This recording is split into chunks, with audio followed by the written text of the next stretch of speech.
आत्मनिष्ठ विधियां। और पूर्व की क्लास में हमने कल जो पढ़ी थी वो पढ़ी, एक तो पढ़ी थी हमने आत्मकथा विधि, और दूसरी जो पढ़ी थी हमने वो पढ़ी थी व्यक्ति इतिहास विधि। व्यक्ति इतिहास विधि,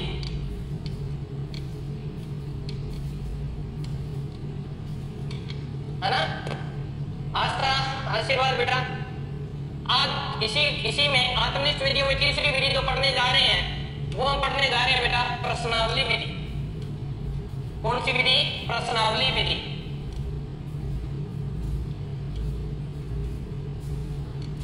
अब प्रश्नावली विधि में सबसे पहले दो प्रश्न बन जाएंगे आपके कि प्रश्नावली विधि के प्रवर्तक कौन है, और एक आता है कि इसके प्राचीन प्रवर्तक कौन है। तो यहाँ इंपॉर्टेंट बात ध्यान देने योग्य बात है क्या, तो देख लेते हैं। आपको अगर आपको पूछे प्राचीन प्रवर्तक कौन है इसके, प्राचीन प्रवर्तक, तो ध्यान रखना आपका उत्तर होना चाहिए सुकरात। क्या उत्तर होना चाहिए बेटा? सुकरात। क्यों? क्योंकि जब ये सुकरात की समय थी तो इस विधि का नाम था प्रश्नोत्तर विधि। क्या नाम था? प्रश्नोत्तर विधि। ओके, कभी भी आपको प्रश्न पूछे कि प्रश्नोत्तर विधि के जनक कौन है, आपका उत्तर क्या होना चाहिए? सुकरात ही होना चाहिए। अब आपको पूछ रहे हैं कि आधुनिक प्रवर्तक कौन है इसके, कौन है आधुनिक? आधुनिक प्रवर्तक कौन है? तो इसके आधुनिक प्रवर्तक की बात करें तो आधुनिक प्रवर्तक है वुडवर्थ। कौन है? वुडवर्थ। यह आपको ध्यान रखनी है। दो प्रश्न बनते हैं यहाँ से, दोनों ही पेपर में पूछे गए हैं। आधुनिक प्रवर्तक की बात करें वुडवर्थ है, प्राचीन प्रवर्तक की बात करें सुकरात है। आपको पूछे प्रश्नोत्तरी विधि के प्रवर्तक कौन है तो सुकरात उत्तर देना है। अगर आपको पूछे प्रश्नावली विधि के प्रवर्तक कौन है तो उसका उत्तर वुडवर्थ देना है। ठीक है बेटा। अनुप्रिया नमस्ते। नमस्ते बेटा। अब देखिए यहां से अपने को देखना है इस विधि में क्या आता है, किसके लिए बनाई थी ये विधि, देख लेते हैं। वुडवर्थ मोते ने ये जो विधि बनाई थी ये कोई शिक्षा के लिए नहीं बनाई थी। ये जो अमेरिकी सैनिक थे, अमेरिकन सैनिक थे, उनका मानसिक स्वास्थ्य जांच यानी मानसिक बुद्धि को जांचने के लिए इन्होंने प्रश्नावली विधि बनाई और उसमें 116 प्रश्नों की एक सूची बनाई। और उन 116 प्रश्नों को क्या करना होता है, उसमें एक जैसे विकल्प जो होते हैं ना, ऑब्जेक्टिव जिसे बोलते हो, वैसे 2 या 3 विकल्प के प्रश्न बनाए। कितने? 116 प्रश्न। वो प्रश्न उन सैनिकों को दिए ताकि उनकी मानसिकता का क्या चले, पता चले। अब क्या होता है इस विधि में, फिर इसमें संशोधन होते गए।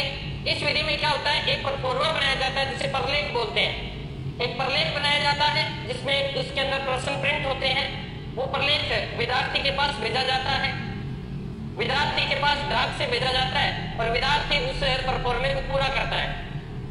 चाहे वो किसी की सहायता ले, किसी से पूरा करवाए, उसका कोई औचित्य नहीं है। तो इसके अंदर सीधा सा एक प्रश्नावली तैयार की जाती है, उसे डाक के द्वारा बच्चे के पास भेजी जाती है और बच्चा बालक जो होता है उस प्रलेख को पूरा करके वापस भेज देता है, सबमिट कर देता है। ये क्या कहलाएगी? प्रश्नावली विधि कहलाएगी। ये बात ध्यान रखनी है। इसकी खास बात क्या होगी, इसमें जो प्रश्न करता है, जिसने प्रश्न बनाया है और उत्तर देता है, उनका कभी भी आपस में मेल नहीं होता, वो कभी भी एक दूसरे के सामने नहीं होते। तो प्रश्नकर्ता और उत्तरकर्ता दोनों का मिलन कभी नहीं होता।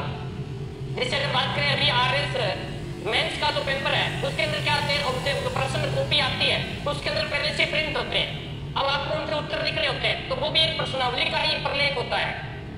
ठीक है। अगर हम कोटा यूनिवर्सिटी की बात करें तो वहां से असाइनमेंट आते हैं, असाइनमेंट पहले से तैयार होते हैं, उनके नीचे खाली जगह होती है, उनको भरना होता है। तो वो डाक के द्वारा भेज देते हैं, फिर उसके द्वारा हम भर देते हैं कोटा यूनिवर्सिटी वाले। वो हुई सेम की सेम पैटर्न क्या कहलाएगी? सर क्लास कम क्यों आती है? 4-5 क्लास ही आती है। और कितनी चाहते हो मनीषा बेटा? 4-5 क्लास आ रही है, और क्या चाहते हो? 20 क्लास आए आपकी। चलिए इसमें आपने लिखना है वुडवर्थ ने 1918 में अमेरिकन सैनिकों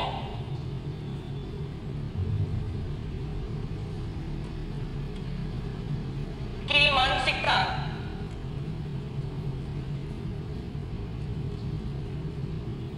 अमेरिकी सैनिकों की मानसिकता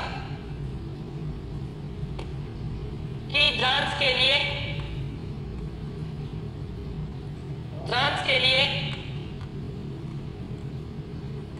116 प्रश्नों की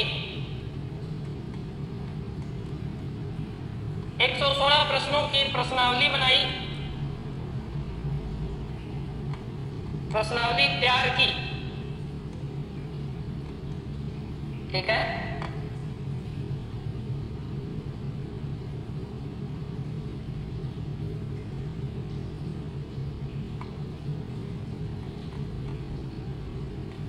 इस प्रश्नावली में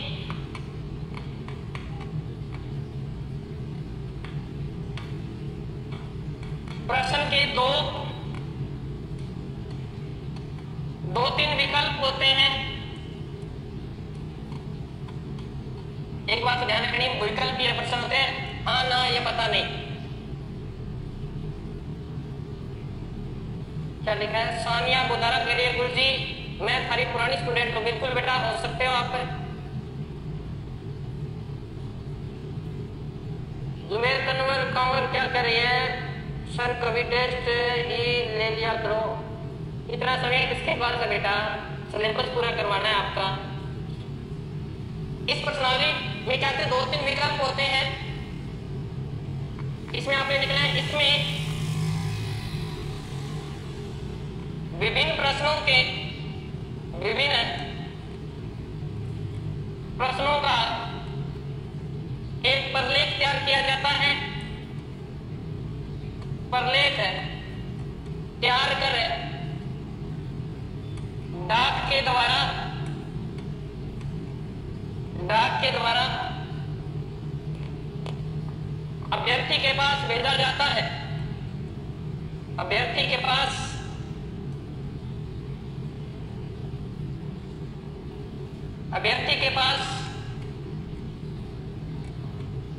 भेजा जाता है।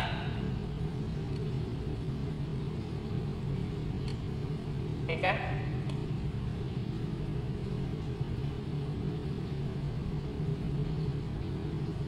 इस विधि को इंपोर्टेंट कर लेना बेटा।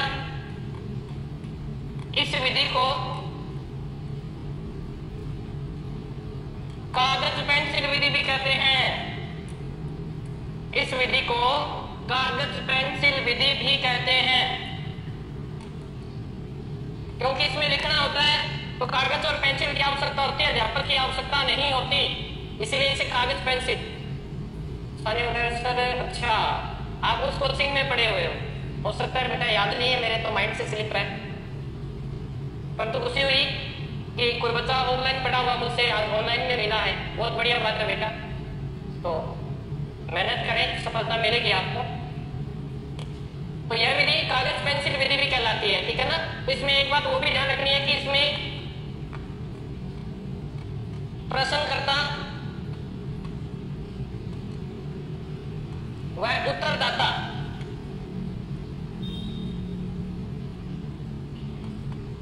का मिलन नहीं होता, यानी आमने सामने नहीं होते, मिलन नहीं होता है। उतार लिया सभी ने?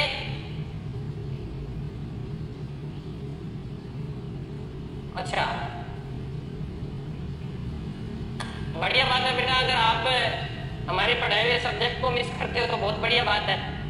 पढ़े हो आपको अवेलेबल करवा रखा है हमने, वो सारी चीजें हमने अवेलेबल करवा दी आपको, इस पे मिल जाती है आपको। तो यहाँ से आप ले सकते हैं, सारी चीजें यहीं पे डाली हुई है, तो कहीं आवश्यकता नहीं है आपको भटकने की। ओके ठीक है।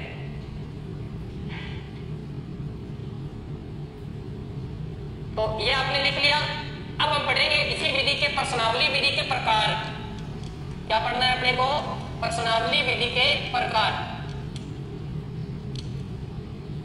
प्रश्नावली विधि के प्रकार। तो सबसे पहले अपन देखते हैं प्रश्नावली विधि कितने प्रकार की है। प्रश्नावली विधि 4 प्रकार की है। पहली विधि होती है खुली प्रश्नावली। कौन सी होती है? खुली प्रश्नावली। खुली प्रश्नावली, ठीक है। तो खुली प्रश्नावली का अर्थ है, जैसे आपको याद होगा, आप अपने मन के विचार लिख सकते हैं। खुली प्रश्नावली है, आप में कोई बंदिश नहीं है, आप अपने मन के अंदर जो विचार आ रहे हैं तो वहां आप लिख सकते हैं, ठीक है ना। तो खुली प्रश्नावली में तो इसमें जैसे आप बीए के 2 पेपर दिए थे आपने और वहां जो प्रश्न आते थे आप अपनी मर्जी से लिखा करते थे, याद होगा आपको, तो वो होती है खुली प्रश्नावली। निम्नात्मक जो प्रश्न होते हैं वो खुली प्रश्नावली के अंतर्गत ही माने जाते हैं, जहां बालक अपने मन की बातें भी लिख सकता है। जिसमें आपने लिखना है इस प्रश्नावली में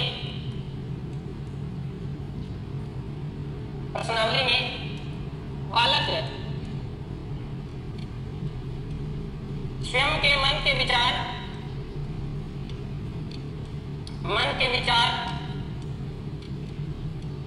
लिख सकता है, ठीक है ना, विचार लिख सकता है। एग्जाम्पल में लिख लेना, जैसे निंदात्मक प्रश्न, निंदात्मक है प्रश्न। सरिता जाकर बेटा अभी करवा लेना, सुमन बेटा साथ साथ लिखा करो।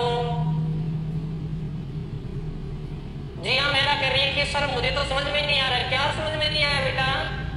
सर मैंने कुछ करवाया नहीं जो आपके समझ में नहीं आया। दोबारा देख लो। मैंने आज आते ही आपको बताया कि कल जो क्लास थी उसमें मैंने व्यक्तित्व मापन की विधियां करवा रहा था। व्यक्तित्व मापन में हमने प्रक्षेपण विधियां पढ़ ली और अब जो करवाई जा रही है वो अप्रक्षेपण विधियां करवाई जा रही है।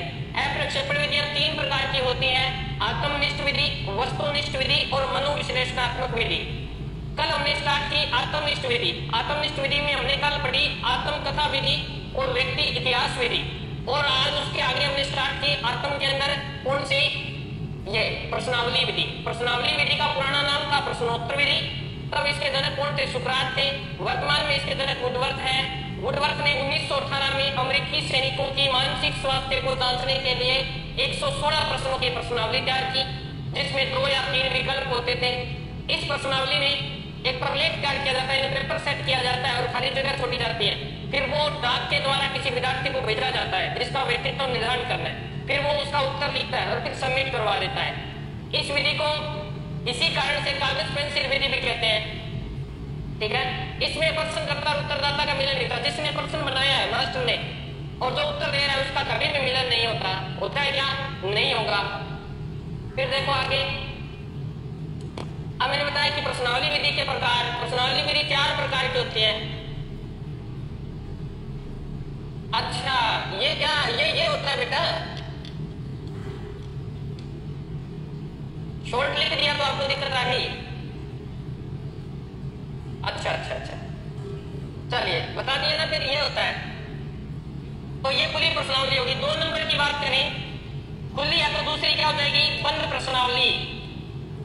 क्या बोल देंगे? बंद प्रश्नावली।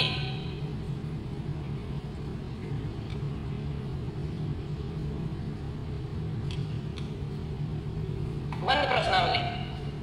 अब नाम ही बंद दे दिया कि बंद प्रश्नावली है।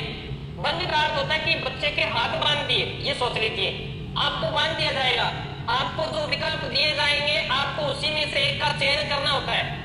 वो सारे प्रश्नावली इसके अंदर बताएंगे।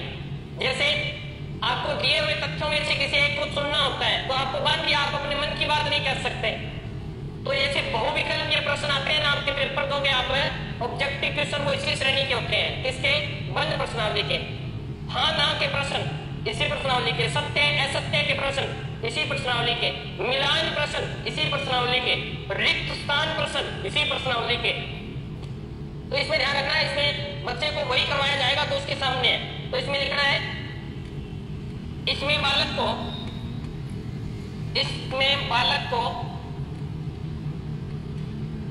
दिए गए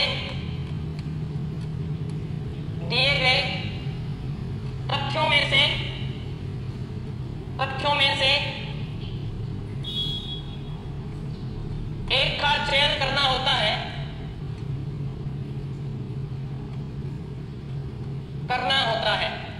यहां बालक अपनी मन की भावना नहीं लिख सकता भाई, तब बंद प्रश्नावली। एग्जाम्पल में लिख लेना, बहुविकल्पीय प्रश्न,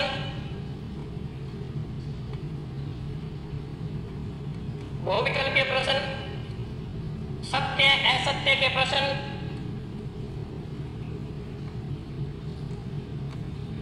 मिलान प्रश्न,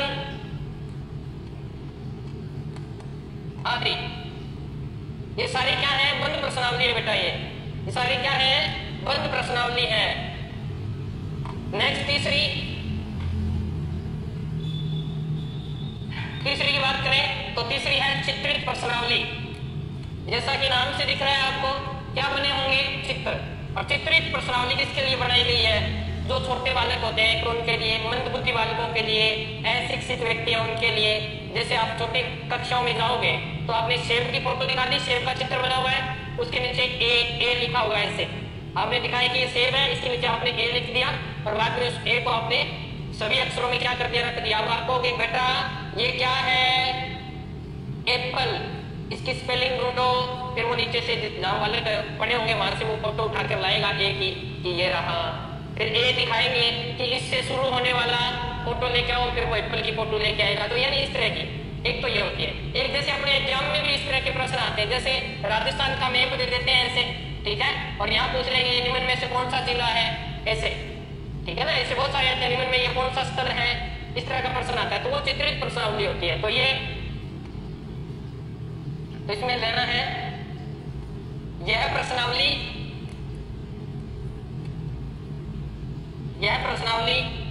छोटे बच्चों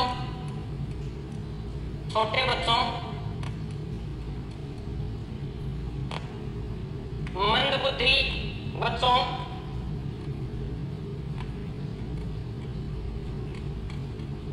व अशिक्षित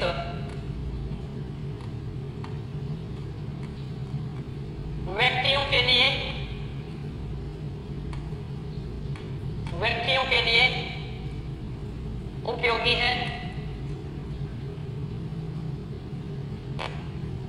है। लिख लिया, चित्रित प्रश्नावली आपने लिख ली। और इसमें लिखना है, इसमें चित्र देकर प्रश्न पूछा जाता है। चित्र देकर प्रश्न पूछा जाता है, ठीक है। जिया मेरा इतनी देर तो तू कह रही थी समझ में नहीं आया बेटा मेरे, अभी 3 देरों में 9 क्लास हो गई है। चल बहुत बढ़िया बात है, अगर समझ में आ गया इतनी देर में ही आपके। अब चौथी प्रश्नावली कौन सी है, चौथी प्रश्नावली की बात करें, मिश्रित प्रश्नावली।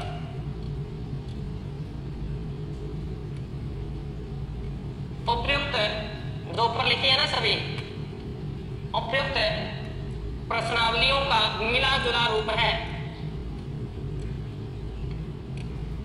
का मिला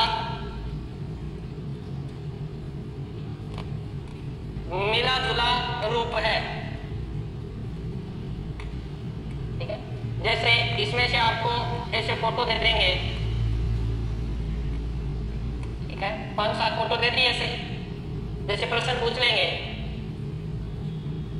क्या आप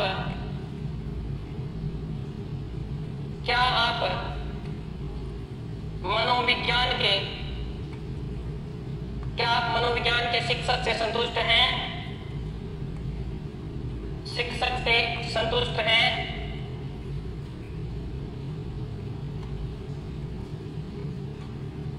फिर पूछ लेंगे क्यों।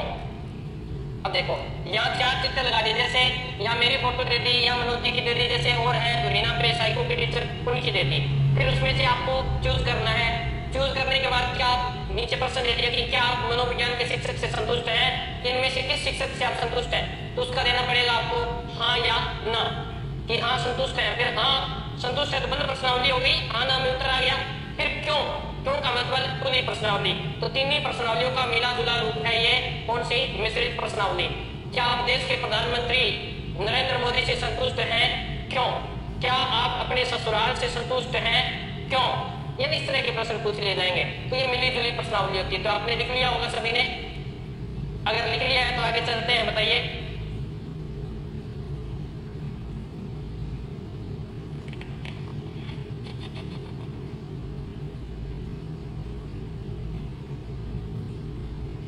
लिख लिया क्या सभी ने, बताइए।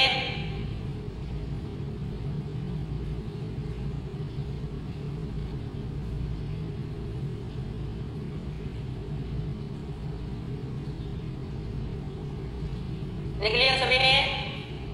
चलिए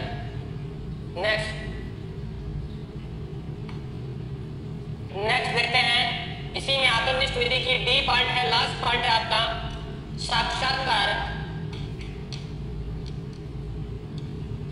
साक्षात्कार विधि। इसे ही बोलते हैं मौखिक प्रश्नावली, क्योंकि साक्षात्कार में बोला जाता है, लिखा नहीं जाता, इसलिए इसे क्या नाम दे दिया? मौखिक प्रश्नावली विधि। मौखिक है प्रश्नावली विधि, इंटरव्यू मेथड। ठीक है, अब इसके प्रतिपादक आपने लिखने हैं। प्रतिपादक कौन है इसके? मर्टन है। कौन है? मर्टन। कहते हैं ये अमेरिका के थे। अब जो विशेषता, जो अवगुण पीछे वाली में था, वो इसमें क्या बन जाएगा? लिख लिया। तो यानी इसमें क्या बन जाएगा? गुण बन जाएगा, क्योंकि इसमें जब तक प्रश्नकर्ता और उत्तरदाता जब तक आमने सामने नहीं होंगे तब तक ये प्रश्नावली काम नहीं करेगी। क्योंकि जब तक साक्षात्कार कैसे होगा? इंटरव्यू लेने वाला और एक देने वाला होगा तभी होगा, और पीछे वाली में दोनों मिल ही नहीं रहे थे। तो इसमें पहले सबसे पहले वही दोष क्या हो जाएगा? दूर हो जाएगा। तो इसमें आपने लिखना है, देखो इसमें प्रश्नकर्ता वह उत्तरदाता आमने सामने होते हैं, आमने सामने होते हैं, आमने सामने होते हैं। पहली विशेषता तो यही है। ठीक है, फिर अगर बात करें कि साक्षात्कार कितने प्रकार का होता है? साक्षात्कार 3 प्रकार का होता है। 3 प्रकार। ठीक है, कौन कौन सा? नंबर 1, सबसे पहले होता है संरचित, या इसे आप बोल सकते हो निर्देशित साक्षात्कार। क्या बोलते हैं? या तो संरचित या इसे निर्देशित साक्षात्कार। तो संरचित है मतलब संरचित का होता है पहले से रचना की हुई है। तो इस साक्षात्कार में क्या होता है? यहां लिखना इसमें पहले से ही समय सीमा, पहले से ही समय सीमा वह प्रश्नों की संख्या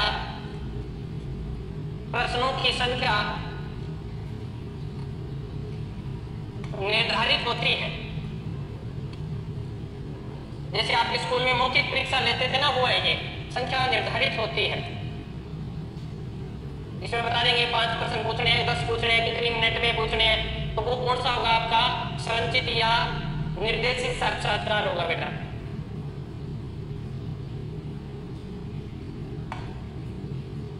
दो नंबर बेटा, ये संरचित है, इसको इसके आगे है लगा दो, क्या हो जाएगा? असंरचित। क्या हो जाएगा? असंरचित कह दो, अनिर्देशित कह दो,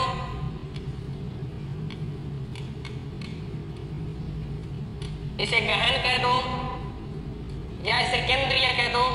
एक ही बात है, केंद्रीय साक्षात्कार, ये इसके अन्य नाम है। ठीक है, तो असंरचित साक्षात्कार, अनिर्देशित, गहन और केंद्रीय, ये साक्षात्कार सबसे बेस्ट होता है।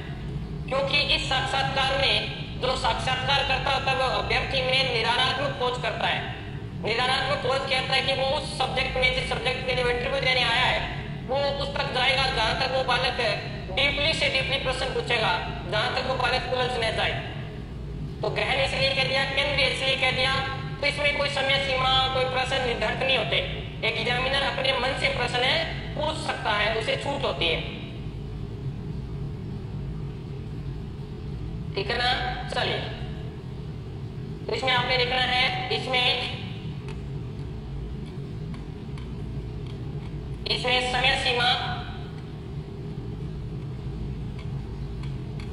वह प्रश्नों की संख्या निश्चित नहीं होती। प्रश्नों की संख्या निश्चित नहीं होती। ठीक है, नहीं होती। एक तो सानिया गिरी गुरुजी विषय में ध्यान आ जाए फिर तो बढ़िया पढ़ो। थैंक यू बेटा। अगर आपको पढ़ने में इंटरेस्ट आ रहा है, आपकी रुचि जाग गई है साइको के प्रति, तो बहुत ही बढ़िया बात है। तो मेरा पढ़ाना कारगर सिद्ध होगा। अगर आपको सब्जेक्ट में रुचि जगाना है, कोई अध्यापक है वो सब्जेक्ट में रुचि जागृत कर दे, वही एक सच्चा अध्यापक है। जी हाँ, मेरा पीछे की कोई क्लास दोबारा नहीं होगी, क्योंकि पीछे की क्लास आपके पास है बेटा, रिकॉर्डेड डाली हुई है। वो आज जो लाइव है वो कल रिकॉर्ड हो जाएगी, तो वहां डाल दी गई है। इसमें समय पर्सन में समय की कोई निश्चित नहीं होती। जो व्यक्ति, यहाँ निकला है नई लाइन से, जो व्यक्ति साक्षात्कार लेगा, जो व्यक्ति साक्षात्कार लेगा, वह व्यक्ति में निदानात्मक का अर्थ होता है बेटा समस्या का पता लगाना कि बालक कहां जाकर है अटक जाता है। निदानात्मक खोज करेगा, खोज करेगा। ध्यान रखना है, साइकोलॉजी है। निदान का अर्थ आप उपचार मत समझ लेना। निदान शब्द का अर्थ होता है समस्या का पता लगाना, और उपचार का अर्थ होता है समस्या का हल करना। दोनों शब्द अलग अलग है बेटा, कहीं एक मत समझ लिया करो इसको। उतार लीजिए।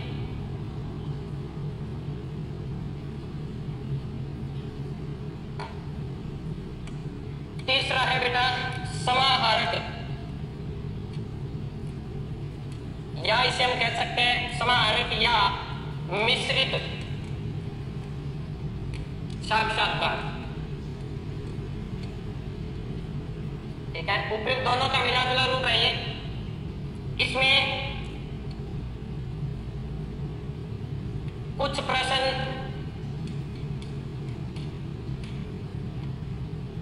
प्रश्न पहले से निश्चित होते हैं, कुछ प्रश्न पहले से निश्चित होते हैं,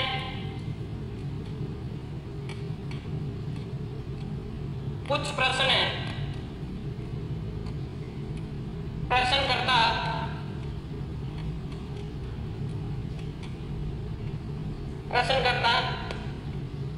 अपने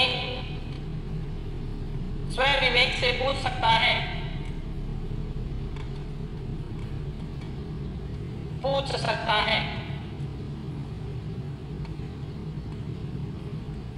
यह प्रश्नावली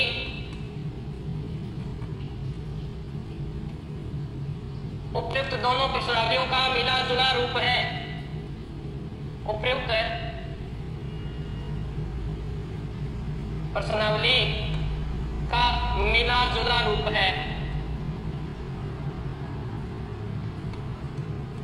कैसे, ये देखो, कुछ प्रश्न निर्धारित है मतलब संरचित हो गया, और कुछ प्रश्न अपनी मर्जी से पूछ रहा है तो फिर वो असंरचित हो गया। तो दोनों का क्या है, कॉम्बो है, मिला जुला रूप है।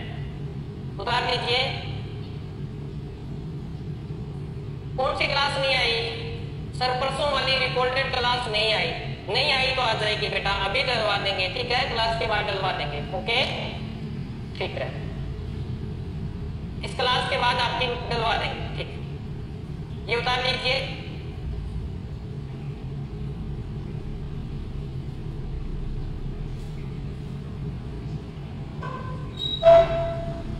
उतार लिया सभी ने। हम दूसरी विधि स्टार्ट करने जा रहे हैं, वस्तुनिष्ठ।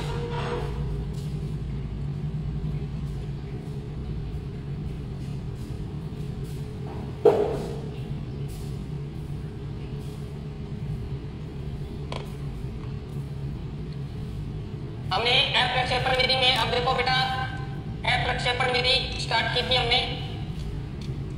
प्रक्षेपण विधियों को हमने 3 भागों में बांटा था।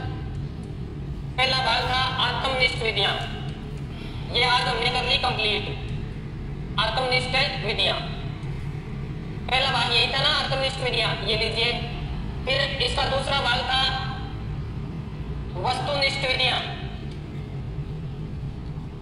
वस्तुनिष्ठ विधियां, और इसका तीसरा भाग था मनोविश्लेषणात्मक विधियां। ये था, ये हमने पूरी कर ली। इसमें आत्मकथा विधि, व्यक्ति इतिहास विधि, प्रश्नावली विधि और साक्षात्कार विधि कंप्लीट हो गई आपकी यहाँ तक। अब हम पढ़ेंगे वस्तुनिष्ठ विधियां। इसमें सबसे पहले तो हम पढ़ेंगे वो पढ़ेंगे अवलोकन विधि।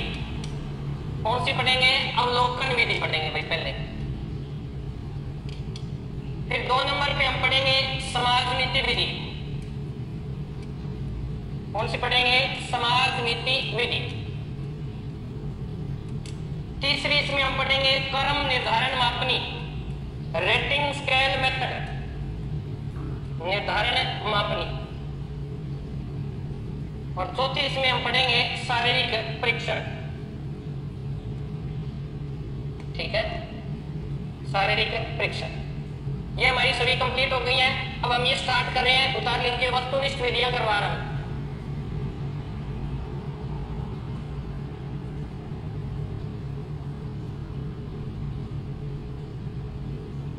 चले उतार लीजिए।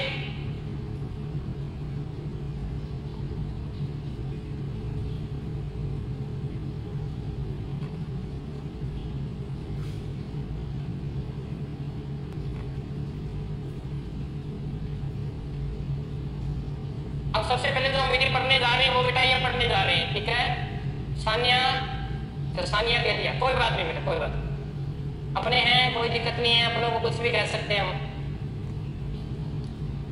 तो हेडिंग लगानी है आपको वस्तुनिष्ठ या प्रक्षेण विधियां।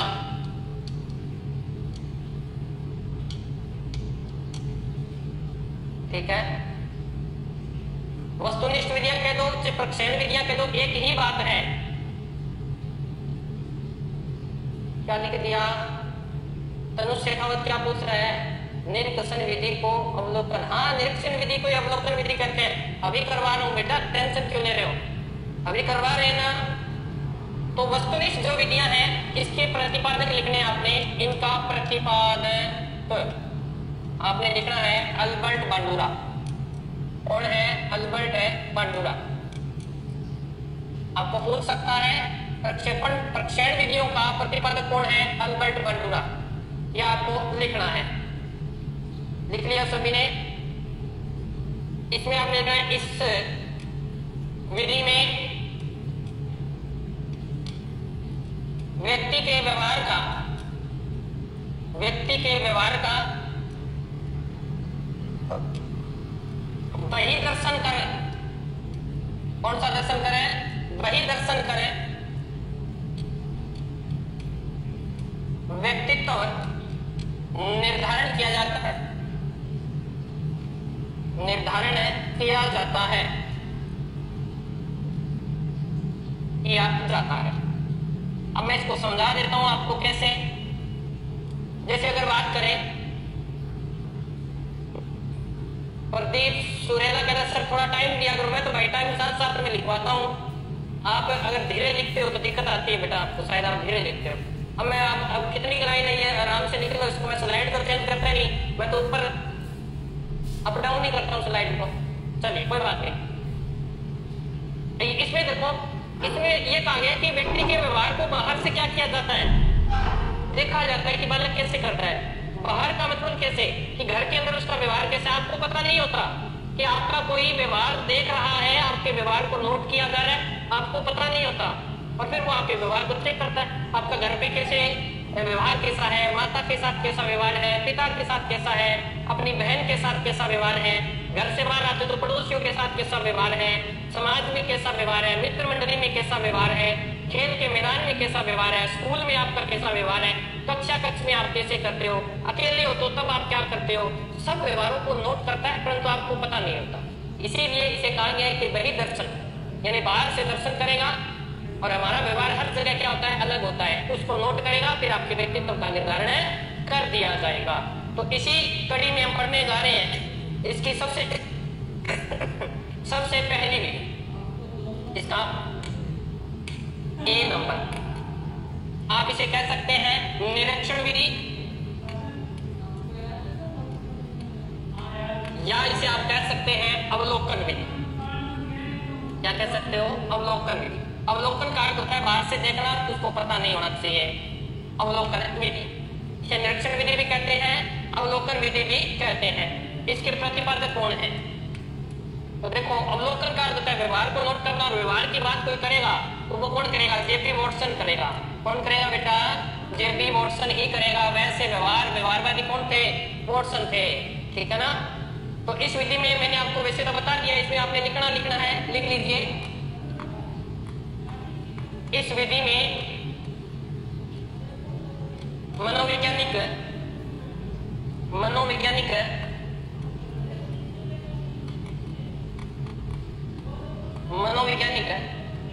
अनेक परिस्थितियों मैंने सारी बता दी आपको। अनेक परिस्थितियों में बालक के व्यवहार को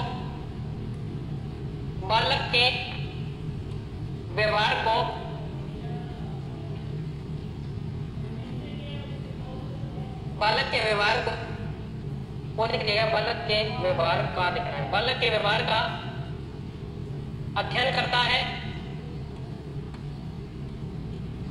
अध्ययन करता है।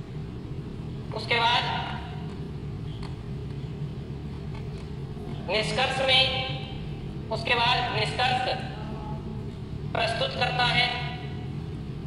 निष्कर्ष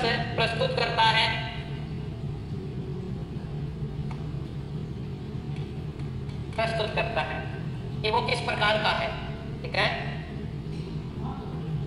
इस विधि में बालक की अभिक्षमता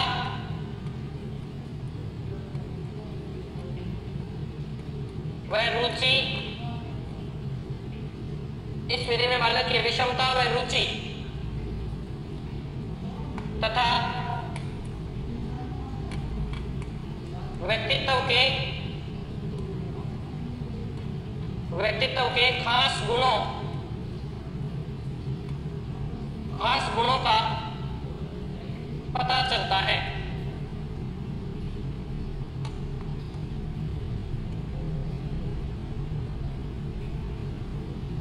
तो आज के लिए इतना ही। मिलते हैं कल। तब तक स्वस्थ रहें, मस्त रहें। जय राजस्थान, जय भारत।